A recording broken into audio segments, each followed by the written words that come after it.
Hi, and welcome to the Techy Coach, and in this video we're going to share the top 5 newest features for docs and slides. Now, number 1, the first feature is new templates that are available for Google Slides. You may have noticed that when you go into Google Slides now, at the top left, you'll have a templates icon next to the icon where you can add a new slide. These are rich new templates that include not only a design for the cover slide or just the slideshow in general, but template files and slides for each portion of your presentation. When you click on that button, you'll see the list of templates open up on the right. If you choose one, it'll open up and it'll show you the different slide options that are available for a slideshow. So once you find one you want, you just click Insert All Slides, and then it becomes part of your presentation. And then you can go back and you can edit your cover slide and anything that you need to do to make your slideshow the way you want it. Number 2, our second feature today is the ability to request an e-signature in Google Docs. Now, if you have a letter that you're sending home to parents and you need a signature, sometimes those don't come back. And sometimes it's difficult to get parents to come into the school to have a meeting and sign a document. But if you email a document to them and request a signature, that would be helpful sometimes. So in the case of this document, I have a field down here that requests a signature. And you'll notice that there's a signature box here. That's a new feature inside Google Docs. It's available for Google for Workspace, Enterprise, and Google for Education and Education Plus users. And I'm going to delete that field for now, and I'm going to show you how I put that in there. So if you go to the Insert menu and you click eSignature, then you'll see a dialog open up on the far right where you can insert one of these fields as shown. I'm going to insert signature by dragging it over. And now you see I have a signature box. I no longer need this line that's here, so I can get rid of that if I want to. If you click on that box, you can see that you have assigned this signature field to signer 1. You can edit that if you want to by clicking the drop down box and choosing Manage Signers, and then you can put their name in there if you want to. If you want to add additional signers, you can also click on that button and you can add additional signers to that document if you need more than one signature.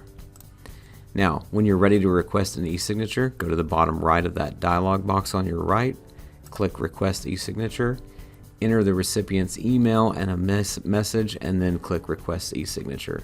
They'll get an email in which they'll be able to view your document and then adopt a signature and sign it and send it back to you.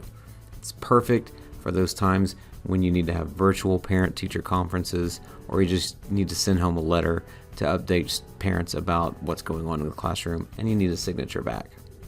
Number 3 in our top 5 new features in Docs and Slides is the ability to create images with Gemini inside Google Docs and Slides. Now, if you've noticed on the top right of your consumer account, there is now a new Ask Gemini option. And this is also coming to Google for Education users or Google for Workspace or Google for Education Plus users. But if you don't see it now, check out your consumer account because it might be there.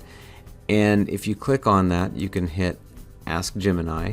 And in this case, I can say, I want a picture or an image to go into my presentation. So if I click Create an Image, I can describe my image and say, create an image of an AI robot. And it will take a little bit of time to do that and generate it. Once it's generated, you can just click on that image and insert it into your slideshow. If you don't like that, you can give it a thumbs down as a bad suggestion, or you can tell it to generate more just by pushing the icon at the bottom left of the suggested options. Again, you can generate as many of these as you want to. And then when you find one you like, you can just click on it. If you don't get what you like anything with AI, change your prompt and ask it a little bit something different. So I could say, create an image of a cartoon AI robot. And by changing that prompt, I'll get a little bit different option or a little bit different result than I got the previous time. So anytime you're working with AI, that's just a good rule of thumb to use, is if you don't get what you want, change your prompt. And again, like I said, once you have the thing that you want, click on it, and then you can hit Insert, and it puts it into your slideshow. And then of course you can edit it and format it the way you want it to show up in your slideshow. Number 4 in our top 5 new features of Docs and Slides is the ability to change a Google Doc into a Pageless doc. Now, bear with me a moment, and if you've been in any kind of meeting where a Google Doc was used as an agenda for a meeting and you're just kind of tired of looking at the same old page, you can actually turn your document into a Pageless doc by going to the File menu, clicking on Page Setup, and at the top you're going to notice you now have a Pageless option. You can also choose to put a background color on that document, and then once you've done so, click OK, and now you'll notice that the margins are gone and it is a Pageless document. In addition to that, you can also go to the Insert menu and add a cover image to your document.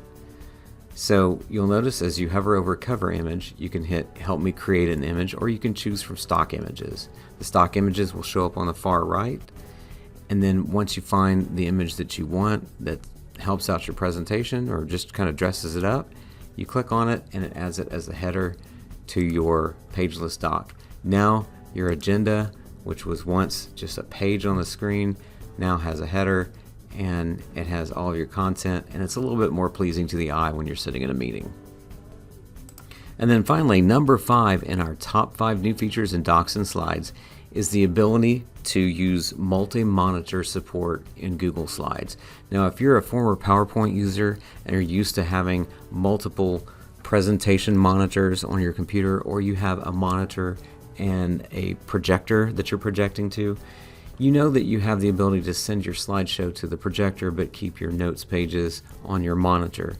Well, that feature has now come to Google Slides, and if you go up to the top where it says Slideshow, which you would normally press to start your slideshow, click the drop-down menu and you'll notice you have a new option called Presentation Display Options. Click on that and you can choose to go to the bottom and allow multiple displays.